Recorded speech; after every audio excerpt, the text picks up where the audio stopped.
السلام علیکم ورحمۃ اللہ وبرکاتہ۔ بسم اللہ الرحمن الرحیم۔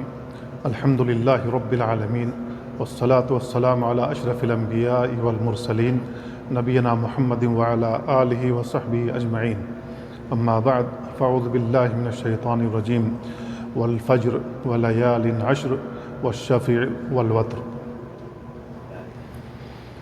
برادران اسلام، بزرگوں اسلامی بھائیوں، ذی الحجہ کا مہینہ چل رہا ہے۔ آج ذی الحجہ کے ابتدائی 10 دنوں کی اہمیت اور اس کی فضیلت کیا ہے، قرآن و سنت کی روشنی میں اجاگر کرنے کی کوشش کروں گا، اور ان 10 دنوں میں ہمیں کون سے کام سر انجام دینے چاہیے، اللہ کی توفیق سے بیان کرنے کی کوشش کروں گا۔ قرآن کریم کی جو آیت پڑھی گئی، اس آیت میں اللہ رب العالمین نے قسم کھائی ہے۔ والفجر، قسم ہے فجر کی۔ ولیال عشر، اور قسم ہے 10 راتوں کی۔ اللہ رب العالمین نے 2 مخلوق کی قسم کھائی ہے، فجر کی اور 10 راتوں کی۔ ابن عباس رضی اللہ عنہما بیان کرتے ہیں، اس آیت میں لیال عشر سے مراد ذی الحجہ کے ابتدائی 10 دن ہیں، اور جمہور مفسرین کا یہی قول بھی ہے۔ لہذا اللہ رب العالمین نے اس آیت میں ذی الحجہ کے ابتدائی 10 دنوں کی قسم کھائی ہے۔ اللہ رب العالمین کسی چیز کی قسم کھا کر بیان کرتا ہے تو اللہ تعالیٰ اس کی اہمیت کو اجاگر کرنا چاہتا ہے، اس کی اہمیت بیان کرنا چاہتا ہے۔ اللہ رب العالمین اپنی مخلوقات میں سے جس کی چاہے قسم کھا سکتا ہے، لیکن ہم مخلوق کسی بھی مخلوق کی قسم نہیں کھا سکتے۔ اگر ہم انسان کسی بھی مخلوق کی قسم کھا لیں تو اللہ کے ساتھ شرک ہو جاتا ہے۔ اللہ کے نبی صلی اللہ علیہ وسلم بیان فرماتے ہیں، من حلف بغیر اللہ فقد اشرک، جس نے غیر اللہ کی قسم کھائی اس نے شرک کیا۔ لہذا ہمیں کسی بھی شخص کی، چاہے وہ بچہ ہو، بچی ہو، ماں ہو، باپ ہو، یا کوئی اہم مخلوق ہو، ہم اس کی قسم نہیں کھا سکتے۔ اگر ہم قسم کھاتے ہیں بحیثیت مسلمان تو اللہ کے ساتھ شرک ہوتا ہے، لہذا ہمیں اس سے بچنا چاہیے۔ لیکن اللہ رب العالمین اپنی مخلوقات میں سے جس کی چاہے قسم کھا سکتا ہے، وہ اس کی اہمیت کو اجاگر کرنا چاہتا ہے۔ تو ہمیں معلوم ہونا چاہیے کہ ان 10 دنوں کی اہمیت کیا ہے۔ اللہ رب العالمین نے سب سے پہلی چیز ان 10 دنوں کی قسم کھائی ہے، ان 10 دنوں کی قسم کھائی ہے۔ یہ اس کی اہمیت کی دلیل ہے کہ اللہ رب العالمین نے ان 10 دنوں کی قسم کھائی ہے۔ نبی کریم صلی اللہ علیہ وسلم نے ان 10 دنوں کو افضل و ایام الدنیا کہا ہے۔ نبی کریم صلی اللہ علیہ وسلم نے دنیا کے تمام ایام میں سب سے افضل ترین دن یہ ذی الحجہ کے ابتدائی 10 دن ہیں۔ 11 مہینوں میں بقیہ دن آتے ہیں جاتے ہیں، لیکن دن کے اعتبار سے ذی الحجہ کے ابتدائی 10 دنوں کی اہمیت یہ ہے کہ یہ سب سے افضل ایام ہیں، سب سے افضل دن ہیں۔ جابر بن عبداللہ رضی اللہ عنہ بیان کرتے ہیں کہ رسول اللہ صلی اللہ علیہ وسلم نے فرمایا، افضل ایام الدنیا ایام العشر، دنیا کے سب سے افضل ایام میں سے 10 دنوں کے ایام ہیں، یعنی عشر ذی الحجہ، ذی الحجہ کے ابتدائی 10 دن ہیں۔ صحابہ کہتے ہیں کہ اے اللہ کے نبی، ان کے مثل وہ دن بھی نہیں ہیں جب ہم اللہ کی راہ میں کفار سے جنگ کے لیے نکلتے ہیں، وہ ایام بھی اتنے افضل نہیں ہیں۔ اللہ کے نبی صلی اللہ علیہ وسلم نے بیان فرمایا کہ وہ جو جہاد میں ہم ایام لگاتے ہیں وہ ایام بھی اتنے افضل نہیں ہیں، الا یا کہ کوئی شخص اپنے مال کے ساتھ جہاد میں نکلا اور اپنا مال بھی وہاں تباہ کیا اور اپنی جان بھی قربان کی، تو وہ تو برابر ہو سکتا ہے۔ لیکن جو شخص ایسا نہیں کرتا ہے تو ان 10 دنوں کے سے افضل کوئی اور دن نہیں ہے۔ تو 10 دنوں کی اللہ رب العالمین نے قسم کھائی، یہ اس کی اہمیت کی دلیل ہے۔ امام ابن تیمیہ رحمہ اللہ بیان کرتے ہیں کہ ذی الحجہ کے ابتدائی جو 10 دن ہیں رمضان کے ایام سے بھی زیادہ افضل ہیں، رمضان کے جو ایام ہیں ان سے بھی زیادہ افضل ہیں، لیکن رمضان کی جو آخری 10 راتیں ہیں وہ زیادہ افضل ہیں۔ وہ زیادہ کیوں افضل ہیں؟ اس لیے کہ ان 10 راتوں میں، رمضان کی آخری 10 راتوں میں سے ایک طاق رات ایسی ہے جس میں عبادت 1000 مہینے کی عبادت سے افضل اللہ تعالیٰ نے قرار دیا ہے۔ 83 سال 4 مہینہ بنتا ہے، ہماری عمر سے زیادہ اللہ رب العالمین اس ایک رات کی عبادت کا ثواب لکھتا ہے، تو وہ راتیں افضل ہیں۔ اسی لیے اللہ کے نبی صلی اللہ علیہ وسلم اس رات کو حاصل کرنے کے لیے، لیلۃ القدر پانے کے لیے ان 10 راتوں میں شب بیداری کیا کرتے تھے، اپنے گھر والوں کو بھی جگاتے تھے اور خود بھی نہیں سوتے تھے، اللہ کی عبادت میں اپنے اوقات صرف کرتے تھے۔ تو دنوں کے اعتبار سے یہ 10 دن زیادہ افضل ہیں، راتوں کے اعتبار سے وہ راتیں زیادہ افضل ہیں، کیونکہ وہ جو لیلۃ القدر ہے رمضان کے علاوہ کسی اور رات میں نہیں آ سکتی۔ اور یہ جو ذی الحجہ کے 10 دن ہیں اس میں حج کے جو ایام ہیں، حج کے جو اعمال ہیں سوائے ذی الحجہ کے کسی اور مہینے میں کیا ہی نہیں جا سکتا،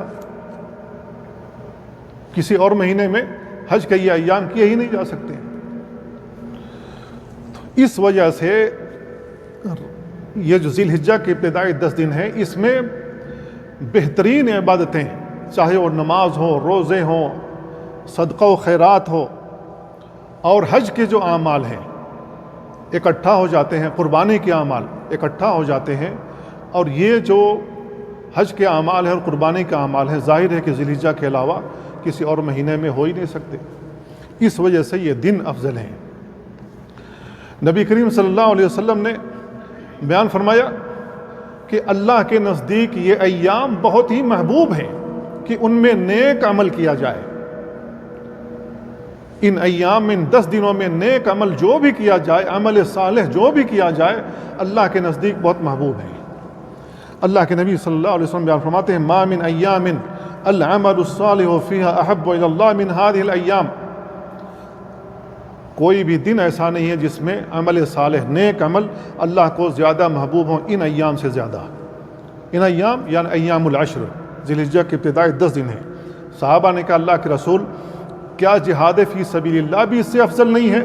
اللہ کے نبی صلی اللہ علیہ وسلم نے فرمایا کہ جہاد فی سبیل اللہ بھی اس سے افضل نہیں ہے، الا یا کہ کوئی شخص اپنے مال کے ساتھ نکلے اور اپنی جان اور اپنے مال دونوں کو میدان جنگ میں قربان کر دے، پھر وہ تو برابر ہو سکتا ہے۔ نبی کریم صلی اللہ علیہ وسلم نے ان 10 دنوں کو پاکیزہ ترین دن قرار دیا ہے، افضل دن بھی قرار دیا، پاکیزہ ترین دن قرار دیا ہے۔ اللہ کے نبی صلی اللہ علیہ وسلم کی روایت ابن عباس رضی اللہ عنہما سے آتی ہے ما من عمل ازکى عند اللہ عز وجل ولا اعظم اجر من خیر یعملہ فی عشر الاضحیٰ، کہ کوئی بھی عمل اللہ کے نزدیک اتنا پاکیزہ نہیں ہے جتنا ان 10 دنوں میں عمل کرنا۔ اجر کے اعتبار سے کوئی اتنا بڑا عمل دوسرے دنوں میں ہم کرتے ہیں تو وہ اجر نہیں ملتا ہے جتنا اجر ان 10 دنوں میں کرنے کا ملتا ہے۔ تو اللہ کے نبی صلی اللہ علیہ وسلم نے افضل و ایام دنیا بھی قرار دیا، اور دوسری چیز قرار دی کہ اللہ کے نزدیک ان 10 دنوں میں عمل سب سے زیادہ محبوب ہے۔ تیسری چیز اللہ کے نبی صلی اللہ علیہ وسلم نے فرمائی کہ یہ سب سے پاکیزہ ایام ہیں۔ اس سے آپ ان 10 دنوں کی اہمیت کا اندازہ لگا سکتے ہیں۔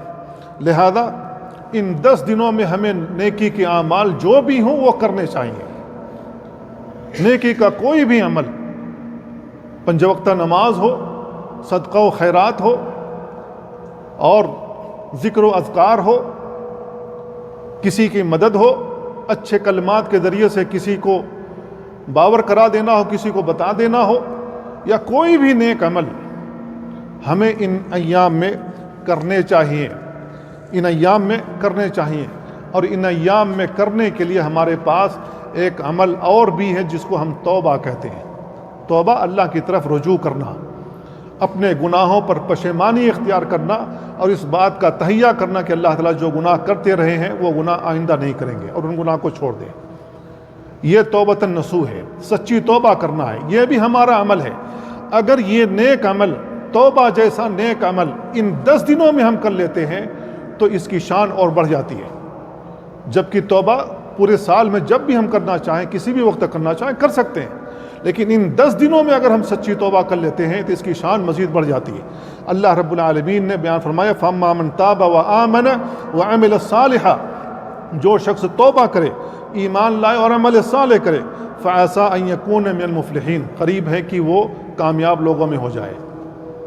تو اگر ہمیں کامیابی چاہیے تو ہمیں توبہ کرنے میں جلدی کرنی چاہیے۔ کیوں؟ اس لیے کہ اللہ رب العالمین توبہ کرنے والوں کو پسند کرتا ہے۔ ان اللہ یحب التوابین و یحب المتطہرین، اللہ رب العالمین توبہ کرنے والوں کو پسند کرتا ہے اور پاکی اختیار کرنے والوں کو پسند کرتا ہے۔ دوسرا عمل جو ہمیں کرنا چاہیے وہ یہ ہے کہ ہمیں اپنے آپ کو شرک کی آلائشوں سے، بدعات و خرافات سے دور رکھنا چاہیے۔ ان دنوں میں سچی توبہ کریں، جو شرک ہم سے ہوتا رہا نہیں کریں گے، جو بدعات و خرافات ہوتی رہی ہیں نہیں کریں گے، جو ریاکاری کے کام ہم کرتے رہے وہ نہیں کریں گے۔ حسد ہمارے دلوں میں جو بیٹھا ہوا تھا ان 10 دنوں میں تہیہ کریں، ہم حسد جیسی چیز، حسد جیسی برائی اپنے دل سے نکال پھینکیں گے۔ جو شخص پاک صاف دل کے ساتھ اللہ رب العالمین سے ملاقات کرنا چاہتا ہے اسے ان برائیوں کو اپنے دل سے نکال دینا چاہیے۔ اسی وجہ سے اللہ رب العالمین نے کہا یوم لا ينفع مال ولا بنون، اس دن نہ کوئی مال کام آئے گا نہ بیٹے ہی کام آئیں گے، الا من اتى اللہ بقلب سلیم، مگر وہ جو اپنے صاف دل کے ساتھ اللہ رب العالمین سے ملاقات کرے۔ تو صاف دل کب ہوتا ہے؟ جب ہمارے دلوں میں قدورت ایک دوسرے کے تئیں نفرت ختم ہو جاتی ہے اور اللہ رب العالمین کے لیے پاک و صاف ہمارا دل ہو جاتا ہے۔ ان ایام میں ہمیں اچھے اخلاق کا مظاہرہ کرنا چاہیے، دوسروں کو تکلیف نہ دیں، دوسروں کے لیے آسانیاں پیدا کریں، دوسروں کے لیے کچھ خرچ کریں، دوسروں کے بارے میں، دوسروں کی بھلائی کے لیے کچھ سوچیں، اور جس نے ہمارے ساتھ ظلم کیا ہے اس کو معاف کر دیں، اس کو معاف کر دیں، اور جس نے ہم کو محروم کیا ہے، جس نے ہم کو نہیں دیا ہمارے حق ہونے کے باوجود بھی، اگر ہمارے پاس وسعت ہے تو ہم اس پر خرچ کریں، اور رشتہ داریوں کو ملائیں، قطع رحمی نہ کریں، صلہ رحمی کرنا چاہیے۔ صلہ رحمی کرنے سے اللہ رب العالمین ہمارے مال میں بھی برکت دیتا ہے، ہمارے عمر میں بھی برکت دیتا ہے۔ لیکن جب ہم رشتہ داریوں کو توڑتے ہیں، صلہ رحمی کو ختم کرتے ہیں، تو اللہ رب العالمین اس کا عکس بدلہ دیتا ہے۔ تو یہ کرنے کے کام ہیں۔ ہمیں کثرت کے ساتھ نوافل بھی پڑھ لینی چاہیے۔ ان 10 دنوں میں اگر ہم روزہ رکھنا چاہتے ہیں روزہ بھی رکھ سکتے ہیں۔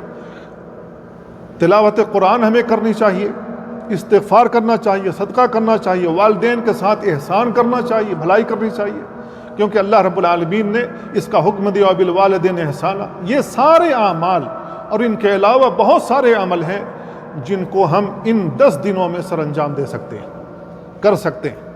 یہ اللہ کے نزدیک بہت ہی محبوب ہوں گے۔ ان 10 دنوں میں، اس 10 دنوں کی اہمیت کا اندازہ اس بات سے بھی لگایا جا سکتا ہے کہ اللہ رب العالمین نے ان 10 دنوں میں اللہ کا ذکر کرنے کا حکم دیا ہے کہ اللہ تعالیٰ کا ذکر بہت زیادہ کیا جائے۔ وَيَذْكُرُ اسْمَ اللَّهِ فِي أَيَّامٍ مَعْلُومَاتٍ، ایام معلومات میں، معلوم جو ایام ہیں، گنتی کے چند دن ہیں، ان میں اللہ کا ذکر کیا جائے۔ ابن عباس رضی اللہ عنہ بیان کرتے ہیں کہ اس سے مراد ذی الحجہ کے ابتدائی 10 دن ہیں۔ تو اللہ رب العالمین کہہ رہا ہے زیادہ اللہ رب العالمین کا ذکر کیا جائے۔ اور ابن عمر رضی اللہ عنہ کی روایت آتی ہے، اللہ کے نبی صلی اللہ علیہ وسلم بیان فرماتے ہیں ما من ایام اعظم عند اللہ، کوئی بھی دن ایسا نہیں ہے جو اللہ کے نزدیک اتنا عظیم ہو، ولا احب الیہ، نہ ہی اتنا زیادہ محبوب ہے، العمل فیہن من هذه الايام العشر، کہ ان میں عمل کیا جائے سوائے ان 10 دن کے۔ ان 10 دنوں میں جو زیادہ عمل کرے گا اللہ رب العالمین کو وہ بہت زیادہ محبوب ہے اور اللہ رب العالمین کے نزدیک بہت زیادہ عظیم ہیں۔ وہ عمل ہم کیا کر سکتے ہیں؟ اللہ کے نبی صلی اللہ علیہ وسلم نے حکم دیا فَأَكْثِرُوا فِيهِنَّ مِنَ التَّحْلِيلِ وَالتَّكْبِيرِ وَالتَّحْمِيدِ، لہذا اس میں ہمیں تحلیل، تکبیر اور تحمید کرنا چاہیے، اللہ رب العالمین کی حمد و ثنا بیان کرنی چاہیے، تکبیر کے الفاظ بلند کرنے چاہیے، لا الہ الا اللہ وحدہ لا شریک لہ لہ الملک ولہ الحمد یحیی ویمیت وہو علی کل شیء قدیر، ان کے علاوہ جو بھی اذکار ہیں ہمیں وہ کرنے چاہیے۔ امام بخاری نے معلقاً ابن عمر رضی اللہ عنہما اور ابو ہریرہ رضی اللہ عنہ سے روایت بیان کی ہے کہ یہ دونوں صحابی مارکیٹ میں، بازار میں نکلتے تھے اور زور زور سے تکبیر پکارتے تھے، جو ہی چاند نظر آ گیا مارکیٹ میں نکلا زور زور سے تکبیر پکارتے تھے۔ وہ تکبیر کے الفاظ کیا ہیں؟ اللہ اکبر لا الہ الا اللہ واللہ اکبر وللہ الحمد۔ جب ابو ہریرہ رضی اللہ تعالیٰ عنہ اور ابن عمر رضی اللہ عنہما یہ تکبیر پکارتے تھے اور لوگوں کے کانوں میں تکبیر کے الفاظ پڑھتے تھے تو وہ بھی ان کی تکبیر کے ساتھ تکبیر پکارنا شروع کر دیتے تھے۔ انسان جب خرید و فروخت میں ہوتا ہے تو مشغول ہوتا ہے، بہت سی چیزیں کرنے کی ہوتی ہیں، انسان بھلا ہوا رہتا ہے، لیکن جب اس کو کوئی یاد دہانی کرا دے یا یاد دہانی کرا دیا جائے تو آدمی کو یاد آ جاتا ہے مجھے یہاں بھی کرنا چاہیے۔ لہذا کام کرتے ہوئے، عمل کرتے ہوئے بھی ہم تکبیر کے الفاظ کہیں، نماز کے بعد بھی تکبیر کے الفاظ کہہ سکتے ہیں۔ تو ہمیں تکبیر کے الفاظ کہنے چاہیے۔ کیوں کہنے چاہیے؟ اس میں اللہ رب العالمین کی بڑائی بیان کی گئی ہے، اللہ رب العالمین کی وحدانیت بیان کی گئی ہے کہ اللہ کے علاوہ کوئی حقیقی معبود نہیں ہے۔ تو یہ عظیم ترین کلمات ہیں، لہذا ہمیں ان عظیم ترین کلمات کو اپنی زبان سے دہرانا چاہیے، چلتے پھرتے ہوئے، کام کرتے ہوئے، بیٹھے ہوئے، کسی بھی وقت بھی ہمیں کرنا چاہیے۔ اس کی اہمیت کا اندازہ اس بات سے بھی لگایا جا سکتا ہے کہ ان 10 دنوں میں عرفے کا روزہ بھی ہے، عرفے کا روزہ رکھنا سنت ہے۔ نبی کریم صلی اللہ علیہ وسلم کی روایت آتی ہے ابو قتادہ رضی اللہ تعالیٰ عنہ سے، اللہ کے نبی صلی اللہ علیہ وسلم بیان فرماتے ہیں صیام یوم عرفہ احتسب علی اللہ ان یکفر السنۃ التي قبلہ والتي بعدہ، عرفے کے روزے کے تعلق سے میں اللہ رب العالمین سے گمان رکھتا ہوں، احتساب کرتا ہوں کہ اللہ رب العالمین نے 1 سال پہلے کی اور 1 سال بعد کے گناہ معاف کر دے گا۔ 2 سال کے گناہ آپ کے معاف ہوتے ہیں، پچھلے سال کے گناہ اور اگلے سال جو آپ نے کیا بھی نہیں ہے، اللہ رب العالمین جانتا ہے آپ کیا کرنے والے، اللہ تعالیٰ ان کو بھی معاف کر دیتا ہے۔ اور اگر ہم اگلا سال پورا ہونے سے پہلے انتقال کر جاتے ہیں تو اللہ رب العالمین ہماری سیئات کو نیکیوں میں تبدیل بھی کر دیتا ہے۔ یہ بھی اللہ رب العالمین کی ایک رحمت ہے جو اپنے بندوں کے لیے ہے۔ تو ہمیں خاص طور سے عرفے کا روزہ رکھنا چاہیے۔ جس دن حجاج 9 تاریخ کو عرفے کے میدان میں ہوتے ہیں وہاں ہمیں عرفے کا روزہ رکھنا چاہیے۔ جو لوگ غیر حاجی ہیں ان کو روزہ رکھنا چاہیے اور یہ ثواب حاصل کرنا چاہیے۔ تو 2 سال کے گناہ اللہ رب العالمین معاف کر دیتا ہے۔ یوم عرفہ، عرفہ کا جو دن ہے اس کی اہمیت کیا ہے؟ اس کی اہمیت ابو ہریرہ رضی اللہ تعالیٰ عنہ کی ایک روایت میں بیان کیا گیا ہے کہ اللہ رب العالمین اس دن، عرفے والے دن، آسمان دنیا پر نزول فرماتا ہے اور نزول فرما کر فرشتوں پر فخر کرتا ہے کہ یہ میرے بندے پراگندہ بالوں کے ساتھ، اٹے ہوئے غبار کے ساتھ، سورج کے تپش برداشت کرتے ہوئے زمین میں موجود ہیں، سرزمین میں، عرفے کے سرزمین میں موجود ہیں۔ وہ کیا چاہتے ہیں؟ یسألون رحمتی، وہ میری رحمت کے طلبگار ہیں، وَيَسْتَعِذُونَ مِنْ عَذَابِي، میرے عذاب سے پناہ چاہتے ہیں، جبکہ انہوں نے میرے عذاب کو دیکھا نہیں ہے۔ اللہ رب العالمین نے کتنا بھیانک عذاب تیار کر رکھا ہے، ان لوگوں نے میرے عذاب کو دیکھا نہیں ہے لیکن میرے عذاب سے پناہ طلب کرتے ہیں۔ اس دن، عرفے والے دن، اللہ رب العالمین چاہے مرد ہوں خواتین ہوں ان کو جہنم سے جس قدر آزاد کرتا ہے اتنا زیادہ کسی اور دن میں آزاد نہیں کرتا۔ جس کثرت کے ساتھ اللہ رب العالمین عرفے والے دن ان حجاج کرام کو جہنم سے آزاد کرتا ہے، ان کی گردنوں کو جہنم سے آزاد کرتا ہے، اس کو دیکھ کر کے شیطان مایوس ہو جاتا ہے، پشت پھیر کر بھاگ جاتا ہے، کیونکہ وہ ساری زندگی، ساری توگ و دو لگاتا ہے انسان کو جہنمی بنانے کے لیے۔ اللہ رب العالمین ایک جھٹکے میں لوگوں کو معاف کر دیتا ہے۔ یہ اللہ کا فضل بندوں کے اوپر ہے۔ اس سے آپ اہمیت کا اندازہ اس دن ان دنوں کی ان ایام کی اہمیت کا اندازہ کر سکتے ہیں کہ اللہ رب العالمین نے کیسے کیسے دن ہمارے لیے رکھے ہوئے ہیں اور ہماری بخشش کا سامان اس میں تیار کر رکھا ہے۔ تو ہمیں غفلت سے بیدار ہونا چاہیے، غفلت سے بیدار ہونا چاہیے، اور اللہ رب العالمین اور اس کے رسول نے جو کچھ بھی ہمیں عمل کرنے کے لیے بتایا ہے وہ عمل کرنا چاہیے اور موقع سے فائدہ اٹھانا چاہیے۔ طارق بن شہاب کہتے ہیں کہ ایک یہودی عمر بن خطاب رضی اللہ تعالیٰ عنہ کے پاس آیا اور اس نے کہا، اے امیر المومنین، آپ لوگ قرآن مجید میں ایک آیت پڑھتے ہیں، اگر وہ آیت ہم یہودیوں پر نازل ہوئی ہوتی تو ہم اس دن کو عید کا دن بنا لیتے، خوشی کا دن بنا لیتے۔ عمر رضی اللہ تعالیٰ عنہ نے کہا کہ وہ دن، وہ آیت کون سی ہے؟ تو اس یہودی نے کہا، الیوم اکملت لکم دینکم واتممت علیکم نعمتی ورضیت لکم الاسلام دینا۔ یہ آیت ہے، اگر یہ ہم یہودیوں پر نازل ہوئی ہوتی تو ہم اس دن کو خوشی کا دن بنا لیتے۔ عمر رضی اللہ تعالیٰ عنہ کہتے ہیں کہ میں جانتا ہوں کہ یہ کس دن نازل ہوئی اور کہاں نازل ہوئی، یہ آیت کہاں نازل ہوئی اور کس دن نازل ہوئی۔ رسول اللہ صلی اللہ علیہ وسلم پر یہ آیت نازل ہوئی، جمعہ کا دن تھا، آپ عرفے کے میدان میں کھڑے ہوئے تھے اور ہم لوگ بھی آپ کے ساتھ آپ کے سامنے ہی کھڑے ہوئے تھے، وہاں یہ آیت نازل ہوئی تھی۔ تو جمعہ کا دن خوشی کا دن، عید کا دن ہے، عرفے کا دن بھی جہنم سے آزادی کا دن ہے، یہ بھی خوشی کا دن ہے۔ تو دو عیدیں اکٹھا ہو گئیں، لیکن دو عید کا دن اکٹھا ہونے کے باوجود بھی ہم کو اس دن عید منانے کا حکم نہیں دیا گیا، اس دن عاجزی اختیار کرنے کا کہا گیا۔ عرفے کے میدان میں جو حجاج موجود ہوں گے وہاں عاجزی اختیار کرنا ہے، اور جو حجاج نہیں ہیں، جو حاجی نہیں ہیں، وہ اپنے اپنے ملکوں میں جہاں کہیں بھی ہیں، ان کو روزہ رکھ کر اللہ کی بارگاہ میں عاجزی اختیار کرنا کہ اللہ تعالیٰ میرے ان روزوں کو قبول فرما لے۔ یہ عاجزی ہے۔ عید والا دن اس کے بعد ہے جس میں خوشی منانے کا کہا گیا ہے۔ تو ہم اپنی طرف سے جس دن کو چاہیں خوشی کا دن نہیں بنا سکتے۔ خوشی کا دن وہی ہوگا جس کو اللہ تعالیٰ نے متعین کیا یا اس کے رسول نے متعین کیا، اس کے علاوہ کوئی بھی دن عید کا دن نہیں ہوگا، خوشی کا دن نہیں ہوگا۔ تو یہ اتنا عظیم ترین دن ہے عرفے کا دن، اور ان ایام کی اہمیت کا اندازہ اس بات سے بھی لگا سکتے ہیں کہ اللہ کے نبی صلی اللہ علیہ وسلم نے 10ویں ذی الحجہ کو اونٹ قربان کیا، دمبے قربان کیے اور بکرے ذبح کیے ہیں۔